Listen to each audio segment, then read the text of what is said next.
sintomatología. Les doy la bienvenida a su tercera sesión de CIPA.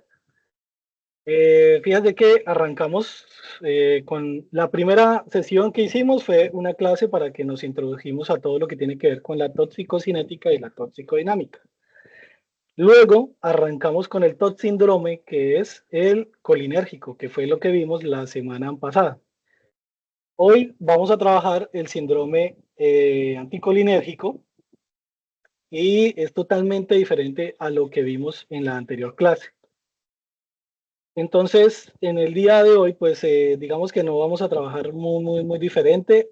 Acuérdense que el objetivo de este curso es de que ustedes logren reconocer cuáles son los signos y síntomas de cada uno de los TOT síndromes. Además de eso, pues ustedes tienen que tener la capacidad, cuando terminen este curso, de cuando ustedes escuchen de esas síndromes de intoxicación o intoxicaciones agudas, ustedes tengan la capacidad de saber de qué les están hablando, de qué tipo de intoxicación están teniendo y que ustedes mínimo tengan la capacidad, si son regentes de una farmacia, digamos hospitalaria, que tengan la capacidad de poder, digamos, ayudar en que todos los medicamentos y todas las necesidades se cubran y que ustedes estén listos y que sepan de lo que se están hablando si ustedes están en un ambiente hospitalario. Pero también puede ser el caso de que usted trabaje en una farmacia de barrio y pueda tener un paciente que esté intoxicado. Llega muchísimo. Ustedes saben que a veces aquí en Colombia el primer caso lo sabe la persona que trabaja en la farmacia, en la droguería de barrio. Y de ahí tiene la capacidad de derivar o no a un paciente. Eso también es muy importante. Pero es necesario de que ustedes tengan supremamente claro cuando estén diligenciando sus cuestionarios de que lo que le va a preguntar este cuestionario es que usted identifique cuál es el TOT síndrome, que usted sepa cuáles son los signos, los síntomas de ese TOT síndrome, que sepa cuáles son los antídotos o los medicamentos, ¿cierto? Y además que ustedes sepan cuáles son las guías clínicas que trabaja el país. Eso basado pues en algo muy fácil de los primeros auxilios, que yo creo que es una clase que ustedes ya vieron y es basado en el ABC, ¿cierto? Entonces, todo el curso se resume en esto. Entonces, teniendo en cuenta lo que les vengo diciendo, recuerden, voy a apagar este videito. Recuerden que la vez pasada miramos el síndrome que está en este cuadrante, que se llama el colinérgico. Les recuerdo que esa vez les conté que este era un TOT síndrome que hablaba del paciente frío y húmedo. ¿Por qué frío y húmedo? Porque era el paciente que ustedes lo veían que llegaba intoxicado la mayoría de las veces por unas sustancias que se llaman los organofosforados, ¿cierto? O sea, plaguicidas, Baygon, pirefritos, muchísimas sustancias que se trabajan en la agricultura y sobre todo pacientes que a veces en su, ¿cómo lo llamamos? En depresiones, en dificultades, en lo que ustedes puedan pensar, llegan intoxicados o se autoinfligen, se toman un venenito, se toman un Racumín. Y este paciente, la sintomatología típica es la de un paciente que está frío y húmedo. Recuerden que tenía muchas náuseas, vómitos. Este paciente se puede orinar solo, diarrea profusa. Y el síntoma más característico y el que le puede comprometer su vida es la broncorrea, o sea, sus pulmones empiezan a botar bastante agua. Esa fue la característica especial y habían dos mnemotecnias importantes, que era el slush, y no sé si ustedes recuerdan la otra. Yo creo que no recuerdan, mejor dicho. Ahorita que revisemos les voy a mostrar o ustedes vayan recordando porque cuando vayan a trabajar ahí van a ver que dependiendo del receptor que esté, obviamente va a tener una sintomatología el paciente. Pero en el día de hoy vamos a trabajar el que está en el número 2, que se llama el anticolinérgico.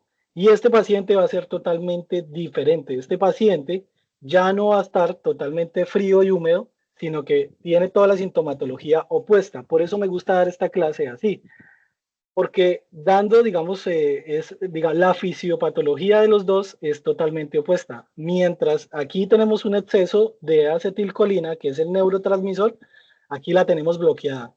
Y al bloquearse, pues entonces el paciente va a tener una sintomatología especial. Pero aquí hay algo muy importante que quiero que lo tengan en mente.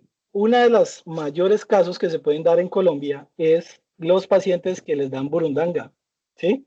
Entonces, esos pacientes que llegan que tienen intoxicaciones por escopolamina, que estaban en el bar y alguien les puso algo en su bebida o alguien se la dio a través de un polvo inhalada. Y entonces la mayoría de los pacientes que tienen el síndrome anticolinérgico, una de las sustancias tóxicas que más se puede o que más vemos nosotros son los pacientes que están intoxicados por escopolamina. Esto es importantísimo que usted lo tenga pendiente. Pero ustedes como regente de farmacia tienen que saber que también algunos pacientes que toman algún tipo de antihistamínico, que lo toman en sobredosis, también pueden presentar este síndrome anticolinérico. Entonces, ¿cuáles antihistamínicos? Lo que conocemos clásicamente, loratadina, difenhidramina, desloratadina, cetiricina. Estos, aunque no muestran cuadros floridos, sí hacen síndromes anticolinérgicos o pueden demostrar los síntomas y síntomas de esta intoxicación. Ya lo vamos a ver. Recuerden bien que en el síndrome colinérgico, el que vimos la clase pasada, su medicamento con el cual lo tratábamos era la atropina. Pero cuando nosotros bloqueamos la acetilcolina con atropina, entonces nos podemos ir para el otro lado, o sea, a un síndrome anticolinérgico. Esto es importantísimo porque en muchos pacientes en reanimaciones utilizamos atropina. Pacientes que están intoxicados por colinérgicos, acuérdense que son los organofosforados y los carbamatos y que los tratamos con atropina. Si no tenemos en cuenta algunos síntomas y signos que el paciente le estamos haciendo cuando lo estamos reanimando o cuando estamos tratando esa intoxicación, lo podemos llevar para el otro lado.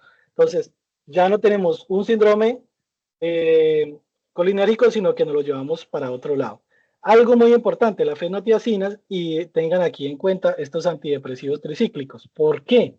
Porque lo mismo, la mayoría de las intoxicaciones hoy en día en el país se están dando porque la gente se automedica o se autoinflige. Entonces van a llegar muchos pacientes con depresión que ya tienen un tratamiento antidepresivo y ahora con algunos medicamentos antidepresivos tricíclicos, entonces ahí van a tener. ¿Cuál es su función ahora? Ir a coger cada grupito de estos medicamentos y saber cuál es el que genera el síndrome anticolinérgico. ¿Vale? Entonces, ¿cuál es la fisiopatología de esto? En el anterior TOT síndrome, la protagonista era la acetilcolinesterasa, o sea, era el receptor o era la, digamos, la sustancia que hacía que la acetilcolina, digamos, estuviera en todo lado y generara toda la sintomatología. En este caso no, en este caso lo que estamos es bloqueando directamente la acetilcolina al músculo, a la neurona, a donde hay la neurotransmisión, pero sobre todo en todo lo que tiene que ver en el sistema parasimpático. ¿Eso qué hace? El sistema parasimpático es todo lo que maneja nuestro sistema autónomo, o sea, cosas que usted no se hace cuenta como respirar, como pasar saliva, que lo hace, usted no se da cuenta, ¿cierto? Entonces, ese paciente, digamos nosotros, si nos tenemos esas intoxicaciones, lo que aquí va a haber es un bloqueo directamente de la acetilcolina. En el anterior TOC síndrome tenía que ver, era con un bloqueo de los receptores de acetilcolinesterasa. Por eso es importante, o por eso yo les contaba que anotaran bien estos dos nombres, porque de eso basaba la fisiopatología. Entonces, esto es lo mismo que les estoy contando. ¿Cuál es el problema? En el primer TOC síndrome es que obviamente la acetilcolina pues obviamente está desbordada, pero en el TOC síndrome anticolinérgico está bloqueada. Al estar bloqueada no llega a los neurotransmisores, ese neurotransmisor no llega a la placa neuromuscular y vamos a tener una disminución completa de este neurotransmisor y vamos a tener los síntomas asociados que vamos a ver ahora. Cuando se bloquea la acetilcolina, entonces vamos a tener unos, digamos, unos síntomas muy importantes. El primero es la midriasis. ¿Qué es eso? Pues de que las pupilas se van a poner demasiado grandes, demasiado grandes. Entonces, este es uno de los primeros síntomas que tiene el paciente. ¿Qué más va a tener? Va a tener pupilas dilatadas, puede tener retención urinaria, va a tener taquicardia y este paciente está obviamente totalmente seco. Entonces, vamos a ver neurológicamente y por grados para que podamos mirar cuáles son los síntomas que puede tener un paciente, tanto a nivel central, o sea, en el cerebro, como a nivel periférico, o sea, todo lo que tiene que ver con nuestro sistema, pues, pues como su nombre lo dice, periférico de nuestras extremidades, de nuestra boca, de nuestros ojos. Entonces, ese paciente que llega intoxicado, neurológicamente puede tener cambios del humor, aquí debe decir ataxia, que es una alteración de la marcha, o ese paciente puede estar con cefalea. Pero periféricamente, o sea, en sus órganos, puede tener, este paciente se llama el paciente seco, y serostomía significa que tiene la boca seca. Puede tener la piel roja y caliente, taquicardia, taquipnea, disminución de la motilidad intestinal, o sea, en el anterior síndrome veíamos que ese paciente estaba con una diarrea profusa, en este, al contrario, este paciente lo que va a estar es constipado, se le va a paralizar el intestino y va a generar dolor abdominal. Cuando el paciente aumenta o no se mejora su sintomatología, este paciente ya va a tener a nivel neurológico distracciones, déficit de atención, alteraciones de la memoria, y aquí en estas alteraciones de la memoria y la desorientación es cuando llega el ladronzuelo a generar, digamos, órdenes a una persona que la quiere robar, y empieza, ¿por qué? Porque ya hay alteraciones, ya hay distracciones, ya hay desorientación, y ahí es muy fácil coger a esa persona y robarla, que es uno de los casos que más vemos aquí en Colombia, ¿cierto? ¿Qué vamos a tener a nivel de los órganos? Ya les expliqué que era la midriasis. Obviamente, al tener las pupilas muy dilatadas, yo no sé si alguno de ustedes ha ido al oftalmólogo y le colocan dilatadores en sus pupilas, usted queda totalmente borroso. Eso es lo que se llama cicloplegia. No ve bien. Hay anomalías, obviamente, de la conducción nerviosa. ¿Eso qué quiere decir? Que usted ya no va a poder moverse, que va tal vez a tener algún tipo de desmayos, pero también va a tener los reflejos aumentados, puede tener vómito, pero aquí llega lo más importante. Ese paciente puede tener hipertensión arterial, taquicardia, y las mioclonías o las coriatosis, quiere decir que tiene movimientos involuntarios de alguno de los órganos. Entonces, fíjese que a ella le estoy dando todos los signos y síntomas que puede tener el paciente, neurológicamente y autónomamente. Ya cuando el paciente no se ha tratado y ya tiene, digamos, los síntomas muy floridos, ya van a ver totalmente desorientado, un paciente con alucinaciones, delirio, puede llegar al coma, y obviamente el colapso cardiorrespiratorio lo puede llevar a la muerte. Y obviamente ya les hablé de todo esto, ¿cierto? Lo que tiene que ver con lo que va a generar amaurosis total, quiere decir que es un paciente que no ve, retención urinaria, iliodinámico significa que el intestino no se mueve, fiebre, un signo clínico que se llama el signo de Babinski, es una falta de conducción obviamente al cerebro y da unos reflejos importantes en el pie, y un paciente con convulsiones. Entonces, ¿cuál es la mnemotecnia que ustedes aquí tienen que tener? Mejor dicho, al dedillo, esto no se les puede olvidar. Esto les va a salir en el examen. Entonces, cópienlo, estudienlo, téngalo ahí, copie la diapositiva, sáquele un pantallazo, porque esta es pregunta de examen. Ahí cuando yo reviso los cuestionarios me doy cuenta cuáles son las preguntas, y sobre esas preguntas es que yo genero estas charlas. Entonces, esto es importante: seco como un hueso, caliente como una liebre, ciego como un murciélago, rojo como una remolacha y loco como un sombrerero. ¿Por qué le dicen el sombrerero? Pues un paciente totalmente desorientado, la mayoría de veces en los pueblos generan este sombrerero. Entonces, muchachos, esto es muy importante. Por favor, cópienlo, apréndalo, ténganlo ahí. ¿Para qué? Para que ustedes puedan tener eso en cuenta. Entonces, dentro de los signos y síntomas: pupilas dilatadas, que es la midriasis; retención urinaria, boca seca, que les dije que se llamaba serostomía. El paciente se coloca enrojecido, muy rojo, como cuando el rolo viene aquí a nuestra tierra caliente y que se pone supremamente rojo, así se coloca.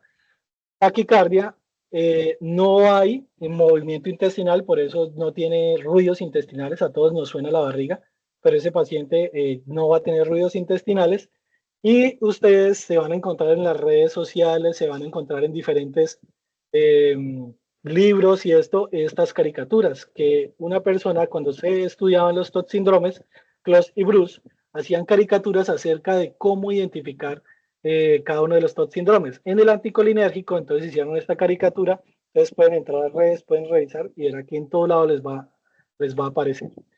Entonces, esto es muy importante. Ahora, yo les comentaba que ese bloqueo estaba en unos receptores que están dentro de nuestro sistema autónomo. Entonces, los receptores están nombrados del 1 al 5. y dependiendo de qué receptor es el que se ve afectado, pues el paciente va a tener una sintomatología. Esto también es pregunta de examen. Entonces, si el receptor M1, ¿cierto? Que está en la placa neuromuscular o que está en la neurona, es el que está afectado, pues ese paciente va a tener delirio, alucinaciones, confusiones, convulsiones. En el tracto gastrointestinal, en la placa neuromotora, el receptor afectado es el M3. Acuérdese que este hílido paralítico significa que no se le mueve el estómago. Por consiguiente, ese paciente se va a tapar, no va a poder hacer del cuerpo. Y además de eso, en ese mismo receptor va a poder tener la boca seca. En el tracto urinario también está el mismo receptor que es el M3. Este paciente va a tener retención urinaria, incontinencia urinaria, obviamente, y algunos pacientes, pues hipotencia, pero pues eso no lo vamos a ver cuando un paciente está intoxicado ni nos interesa. Pero en el sistema cardiovascular esto es muy importante porque el M2 y la acetilcolina, que es el neurotransmisor encargado o el neurotransmisor clave que nosotros tenemos en estos CROT síndromes, actúa directamente en el tono vagal o en el nervio vago, que es un nervio que nos está inervando todo lo que tiene que ver con el corazón, los pulmones, los bronquios, ¿sí? Pero definitivamente en este TOT síndrome el M2 va a generar una taquicardia, hipertensión y puede generar unas arritmias cardíacas que pueden llevar al paciente a la muerte. Y en la piel, obviamente ese paciente no suda, tiene la piel seca y caliente. Y ya les he explicado en múltiples ocasiones qué genera en el ojo. Entonces, para que ustedes tengan muy bien, muy en cuenta esto, en el anterior TOT síndrome teníamos todo lo contrario a este, ¿sí? Este es seco. En el anterior era húmedo y frío. Este es seco y caliente. Ténganlo, anótenlo y ténganlo pendiente porque es la manera como ustedes tienen que definir en su examen.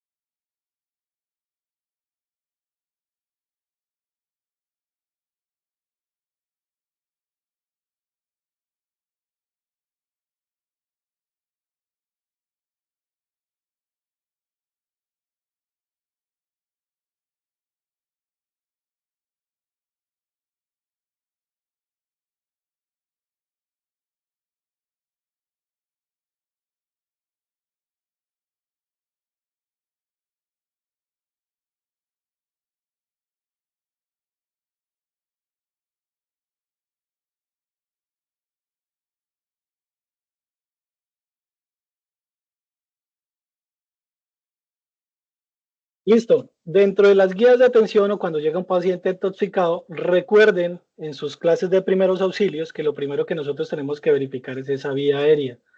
Tenemos que revisar la respiración y la circulación.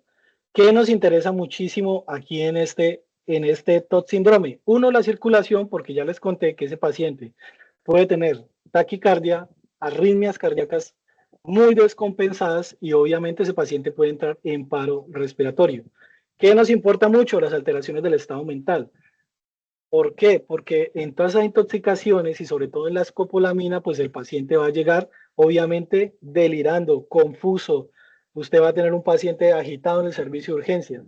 Entonces es muy importante que dentro de la A, B, C y D nosotros estemos pendientes, en este caso, de la circulación y las alteraciones del estado mental del paciente. Cuando usted tiene eso y ya tiene un diagnóstico clínico del TOT síndrome que el médico está considerando y que usted ha escuchado y que esta clase no se le va a ir ni lo va a olvidar, pues usted ya sabe de qué estamos hablando. Entonces, ¿cuál es el antídoto o cuál es el medicamento que vamos a utilizar que en este paciente? Se llama fisostigmine o fisostigmina. Este es un inhibidor reversible de la acetilcolinesterasa. Lo que hace pues es ya que actúe la acetilcolina en el sistema nervioso central. ¿Cuáles son las dosis? Aunque digamos no son tan importantes en el caso de ustedes de clínicos porque directamente no lo van a manejar, pero sí es importante que ustedes conozcan las presentaciones porque de pronto falta aquí alguna enfermera y vaya, les pregunte ustedes, aunque no lo crean, el personal de enfermería, a veces el personal médico, cuenta con ustedes porque consideramos que ustedes conocen y reconocen cuáles son las presentaciones y conocen cómo vienen cada una de esas ampollas. Entonces, no se les haga raro que alguien que de pronto ustedes, aunque tienen un nivel técnico, van a salir graduados con un nivel técnico, cualquier profesional especialista vaya y le haga una pregunta.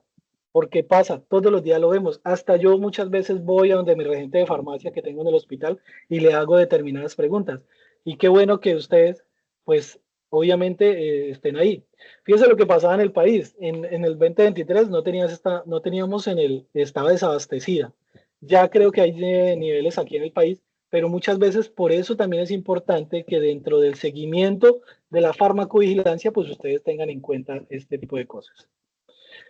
Entonces, recapitulamos. Vamos a ver, aquí vamos a entrar a las preguntas. Bueno, ¿a quién tenemos acá? Antes, ¿alguno de ustedes tiene alguna pregunta de lo que les estoy contando? Es el momento, es el momento. ¿O todo les quedó supremamente claro? ¿Les sale muy enredado? Pero cuéntenme, muchachos, o No, profe, escríbanme por el este. para mí Por hasta el chat. ahora ha explicado bien. Bueno, gracias, Noreli. Gustavo, usted que siempre tiene alguna pregunta por hacer. Estela, abra su micrófono y su cámara si quiere y cuéntenos.